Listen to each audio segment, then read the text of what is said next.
So I'm here visiting a very special place. This is the burial site of a absolute wonder of grace, little Mary Coffey. She only lived for 2 years.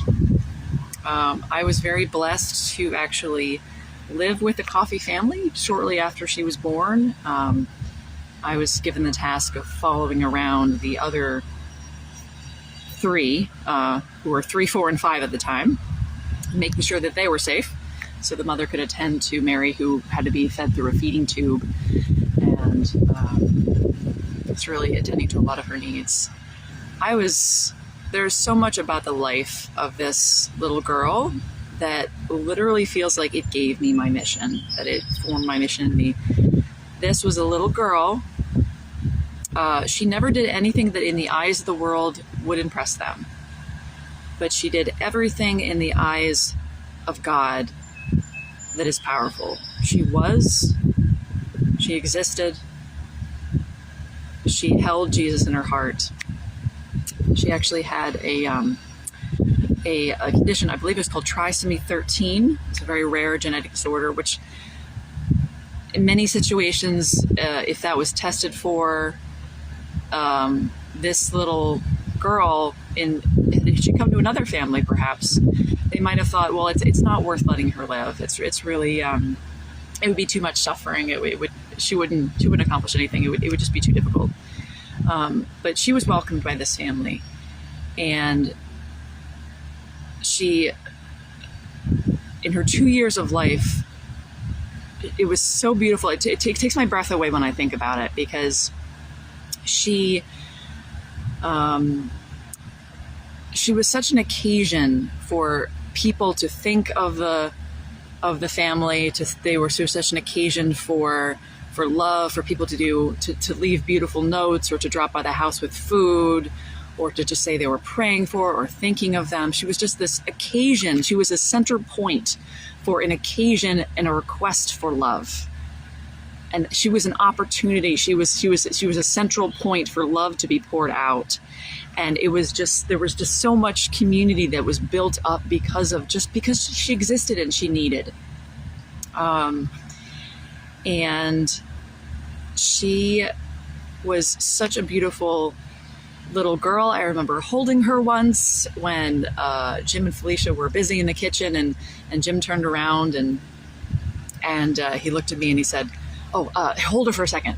And I remember feeling like, oh my gosh, like I'm holding something so incredibly holy. I don't even have words for it. And I just felt like she was just a central point of grace, of just like such an outpouring grace of the Sacred Heart, which is actually on her little thing here. And I just remember feeling my breath taken away, just holding her and feeling like I might as well have been holding the baby Jesus of how much grace I felt like was there, and was being blessed into the world through her. And I also just felt so comforted by her. Even though she couldn't talk, I felt like she spoke to my heart and communicated something to me in her eyes when she looked at me. She looked at me with these helpless eyes that could not do anything.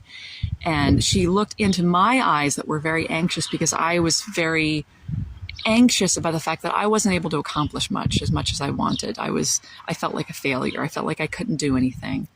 And I felt like, I wasn't measuring up to what I should be doing on this planet. I wasn't learning how to be a big person as well as other people don't know how to be a big person. And I felt like she looked in my eyes, and I just saw in them this reminder of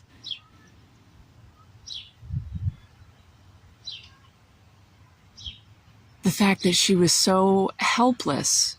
She didn't do anything. She didn't accomplish anything. She couldn't talk. She couldn't eat on her own. She had to be fed through a feeding tube. Like, literally, in the eyes of this world, she was just something to be thrown away. But God used her to show me that it's not in doing things that I find my value. It's not in what I accomplish that makes me valuable. It's not in how many computations I make or how many projects I succeed in. I could fail again and again and again and again and again and again. And there's grace in that. And there's grace with me in that journey.